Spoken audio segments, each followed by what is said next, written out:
మీకు ఎటువంటి ఇబ్బంది లేకుండా మీరు చేసుకుంటూ ఏదైనా సమస్యలు ఎప్పుడైనా రావచ్చు, మీరు ఎప్పుడైనా రావచ్చు. అయితే ప్రస్తుతం ఏంటంటే ఖజానా ఖాళీ అయిపోయింది. ఖజానా ఖాళీ టోటల్. ఎందుకంటే నేను 13వ తేదీ మినిస్టర్ సేకరిస్తే నిన్న సాయంకాలం వరకు నా డిపార్ట్మెంట్లో ఎక్కడెక్కడ డబ్బులు ఉన్నాయి, ఎంత ఉన్నాయని గాలించుకుంటున్నా.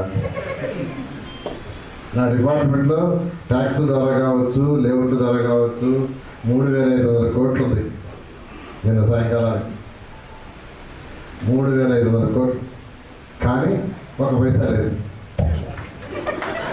ఒక్క పైసా లేదు. మొత్తం సెంట్రల్ సిఎఫ్ఎంఎస్ పోయింది, వాళ్ళు వాడేశారు. పెన్షన్స్ కానీ వాటికి కానీ మున్సిపల్ డిపార్ట్మెంట్లో పాపం కమిషన్లు ఇబ్బంది పడుతున్నారు. ఎంత దారుణం అంటే ఒక